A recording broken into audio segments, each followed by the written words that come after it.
को लेकर के योगी आदित्यनाथ ने कहा कि आपका ड्रामा मैंने देखा है कि जब फिलिस्तीन में कुछ होता है तो आप पोस्ट लगाना शुरू कर देते हो, all eyes on Gaza, all eyes on Rafah, पता नहीं क्या क्या। लेकिन जब बांग्लादेश में एक हिंदू की जान ली गई है तब आपकी जबान सूख चुकी है। अब तक किसी का कोई स्टेटमेंट नहीं आया, कोई ट्वीट नहीं। ये जो तुमने हमारे हिंदू भाई दीपचंद्र दास के साथ किया उसका विरोध कुछ इस प्रकार से निकलेगा कि जब भारत में और उत्तर प्रदेश में रह रहे जो बांग्लादेशी और रोहिंग्या उनकी क्लास मैं लगा करके दिखाऊंगा। और ये चेतावनी है उस सरकार को। आपने इनके वोटर आईडीज बनवाए, आपने इनके आधार कार्ड बनवाए, आपने इनको 5-5 किलो राशन लेने के लिए लाइन में खड़े करने के लिए एक-एक दस्तावेज दे दिए, इनको झुग्गी बनाने के लिए आपने जमीनें दे दी जिसके ऊपर आज तक किसी की नजर नहीं पड़ी हुई थी। आज जब मैं बुलडोजर ड्राइव चला रहा हूं तो उस टाइम पे बोलते हो कि गरीब के घर पे बुलडोजर चला है। गरीब नहीं, बांग्लादेशी है, वो रोहिंग्या है। लखनऊ के इलाकों में झुग्गी वाले अपने ही घर को आग लगा करके भाग रहे हैं, तोड़ फोड़ करके भाग रहे हैं, कह रहे हैं कि भैया यहां से निकल जाओ, कोई भी दस्तावेज अगर योगी जी के हाथ में पड़ गया तो हमें तो यूपी से तो भगा ही रहे हैं, पूरे देश में से ढूंढ के फेंक देंगे कहीं और। डिटेंशन सेंटर इनके लिए तैयार है कि उसी में कूच करके रखा जाएगा तुम्हें ठीक तरीके से। दोस्तों, योगी आदित्यनाथ ने बांग्लादेश सरकार को, मोहम्मद यूनुस को और वहां की कट्टरपंथी विचारधारा को सीधी चेतावनी दी है।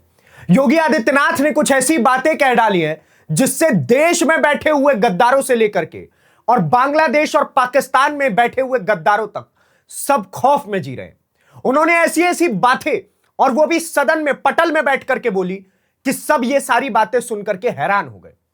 उन्होंने सीधी चेतावनी बांग्लादेश सरकार को दी है कि वो दीपचंद्र दास की हत्या का बदला किस प्रकार से लेंगे, उनको जो जिंदा जलाया गया उसके बदला किस प्रकार से लेंगे। यह बात योगी आदित्यनाथ ने बताई और उन्होंने साथ के साथ विपक्ष के उन नेताओं पर भी सवाल खड़ा किया जो कि 7 समंदर पार बैठे गाजा पट्टी पर तो बोलते हैं, 7 समंदर पार बैठे फिलिस्तीन के लोगों पर बोलते हैं, लेकिन अपने पड़ोस में बैठे, अपने पड़ोसी मुल्क में बैठे अपने ही हिंदू भाई के लिए उनके मुख से एक शब्द तक नहीं निकलता। उसके लिए भी योगी आदित्यनाथ ने ढंग से पर्चा बांध के रख दिया है। पूरी खबर मैं आपको बताऊंगा, उससे पहले आप मेरा परिचय जानिए। नमस्ते, मेरा नाम नीतीश ठाकुर है और आप न्यूज पेटी देखना शुरू कर चुके हैं। आप सबसे पहले देखिए, मोहम्मद यूनुस साहब जो हैं वो अब तक समझ रहे थे कि बांग्लादेश में चाहे वो कितना ही तांडव मचाए, भारत की सरकार, भारत के नेता कुछ भी नहीं करेंगे। तो सबसे पहले तो इनकी क्लास लगाई किसने? हेमंत बिस्वा शर्मा ने।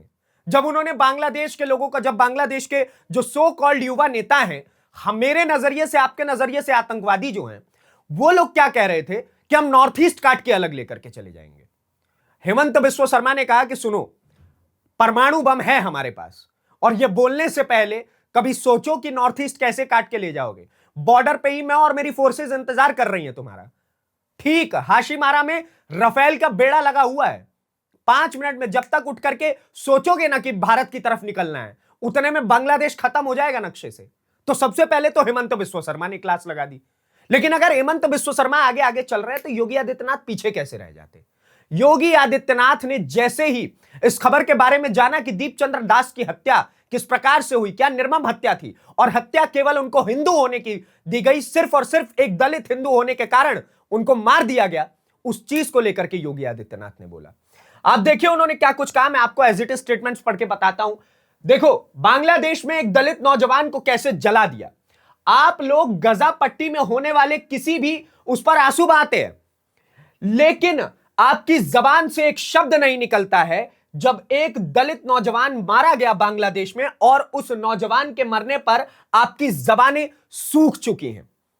बिल्कुल बिल्कुल ही लॉजिकल बात है कि जब गजा पट्टी में कुछ होता है तो ये सांसद मैंने देखे हैं कुछ कि रंग बिरंगे बैग्स बनवा करके ले आते हैं कि फिलिस्तीन के झंडे का बैग बनवा करके निकलेंगे, फिलिस्तीन के झंडे की टी शर्ट बनवा करके निकलेंगे, संसद में नारे लगाएंगे जय फिलिस्तीन के। शपथ लेते समय सो कॉल्ड जो नेता बैठे हुए हैं वो जाकर के जय फिलिस्तीन के नारे लगाएंगे। लेकिन जब आपके पड़ोसी मुल्क में, आपके पड़ोसी देश में आपके ही एक हिंदू भाई को मार दिया जाता है और केवल इस कारण शक के बिना आप पे उसको मारा जाता है, शक के बिना आप पे, उस चीज को लेकर के योगी आदित्यनाथ ने कहा कि आपका ड्रामा मैंने देखा है कि जब फिलिस्तीन में कुछ होता है तो आप पोस्ट लगाना शुरू कर देते हो, all eyes on Gaza, all eyes on Rafah, पता नहीं क्या क्या। लेकिन जब बांग्लादेश में एक हिंदू की जान ली गई है तब आपकी जबान सूख चुकी है। अब तक किसी का कोई स्टेटमेंट नहीं आया, कोई ट्वीट नहीं, कोई इस चीज के विरोध में नहीं बोला कि बांग्लादेशी मुसलमान हिंदुओं का खून बहा रहे हैं।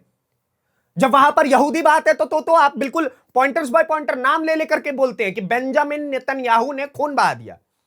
लेकिन जब यहां पर हो रहा है तब आपके मुंह से ये नहीं निकल रहा कि मुसलमान हिंदुओं का खून बहा रहे हैं बांग्लादेश के अंदर। क्यों? क्या कारण है इसके पीछे? योगी आदित्यनाथ ने सीधा सवाल किया। आगे आप देखिए वो क्या कुछ कहते हैं कि क्योंकि आप उसको केवल वोट बैंक के रूप में इस्तेमाल करते हैं। वोट बैंक के रूप में आपने दलितों को इस्तेमाल करना शुरू किया है शुरुआत से 1947 से टिल डेट।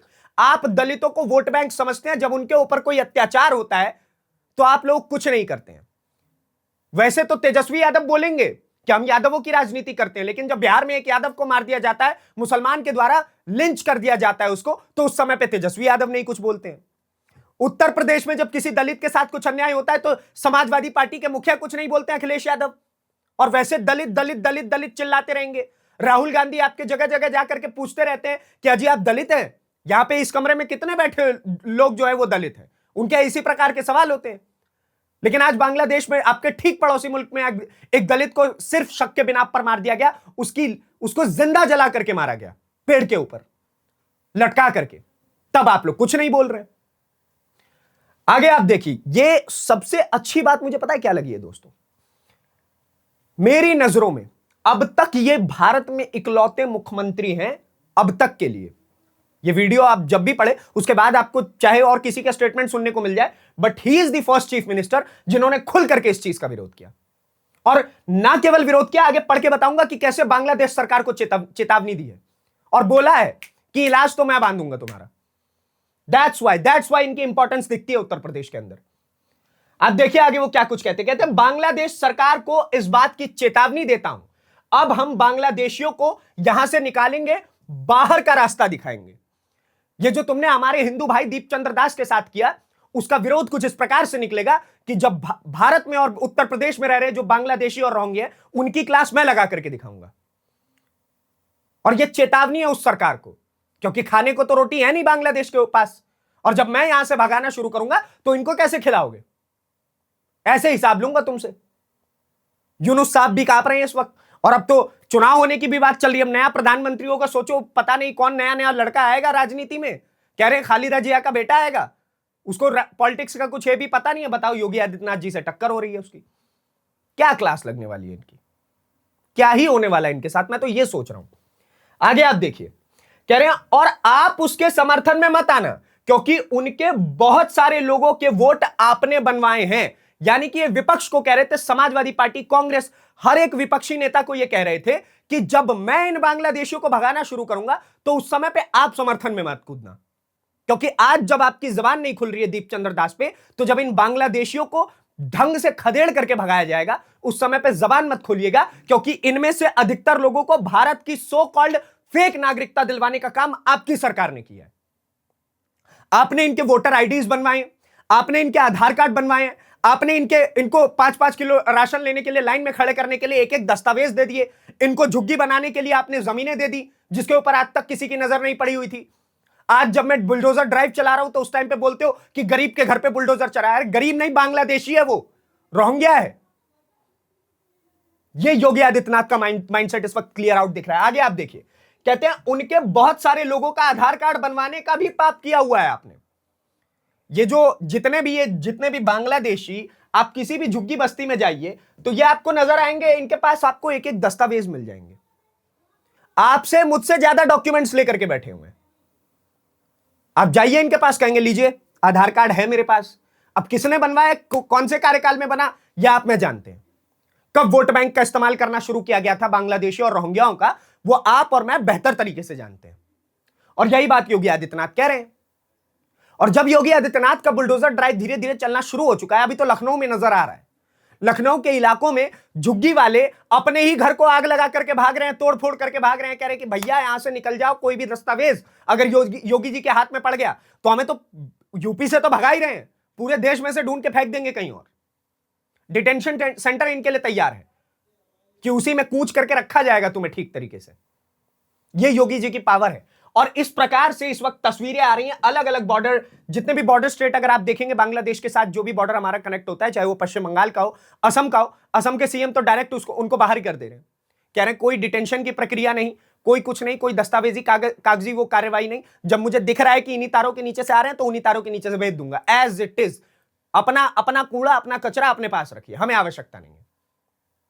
और उसके बाद योगी आदित्यनाथ जी का जब से ड्राइव स्टार्ट हुआ है तो उत्तर प्रदेश से भी इनकी संख्या धीरे धीरे कम होनी शुरू हो गई है। ये लखनऊ के अंदर से भागना शुरू हो गए हैं, लगातार तस्वीरें आ रही हैं वहां से, और भाग रहे हैं इधर उधर, अपने ही घर को तोड़ करके भाग रहे हैं कि कब न जाने बाबा को बुलडोजर आ जाए, गाड़ी में भरेंगे और डिटेंशन सेंटर में फेंक देंगे, 1 साल वहां बैठे रहो, कुछ कर नहीं सकते। और उसके बाद 1 साल बाद वापस बांग्लादेश, जहां से भाग करके यहां आए थे। और अभी तो बांग्लादेश की स्थिति हर कोई जानता है, खाने को रोटी नहीं है उनके पास। यह है बांग्लादेश की स्थिति। Bangladesh is second Pakistan. वो पहले भी पाकिस्तान हुआ करता था, बीच में भारत ने आजादी दिलवाई, कुछ समय तक सुधरा बच्चा रहा, उसके बाद अब दोबारा बिगड़ रहा है। This is what is happening. देखिए इस प्रकार की तस्वीरें, इनके पास लगातार आपको वोटर आईडी, आधार कार्ड, ये सारी चीजें देखने को मिली और मिलेंगी। और यही चीज को लेकर के योगी आदित्यनाथ ने टारगेट किया इनको, विपक्ष से सवाल पूछे कि आखिरकार अब कोई कुछ क्यों नहीं बोल रहा है, जब इतने समय से गाजा फिलिस्तीन सुन करके कान में से खून निकल रहे थे भाई, कि चलिए ठीक है वहां एक बार को मैं मान लेता हूं कि अन्याय हो रहा है, लेकिन इतना क्या लगातार बोले जा रहे हैं आप? जब वहां से समाप्त हो जा रही है चीजें तब भी आप पता नहीं बोले जा रहे कि अभी भी गाजा में हो रहा है, अभी भी फिलिस्तीन में हो रहा है। डेली आपने पीआर कैंपेन्स चला रखे हैं, और आज जब बांग्लादेश में हो रहा है तो कोई कुछ बोल ही नहीं रहा है। क्या कारण है? इतना क्या वोट बैंक के पीछे पड़ जाना कि आपकी इंसानी जमीर जो है वो भी खत्म हो जाए? बाकी आप क्या सोचते हैं योगी आदित्यनाथ जी की इस एकदम क्लियर आउट चीजों को लेकर के, क्लियर आउट विजन को लेकर के, कि कैसे बांग्लादेशियों से बदला लिया जाएगा? हमें कमेंट बॉक्स में जरूर बताएं, और ऐसी वीडियोस को देखने के लिए न्यूज़ पेटी को सब्सक्राइब करिए। धन्यवाद, नमस्कार, जय हिंद, जय भारत।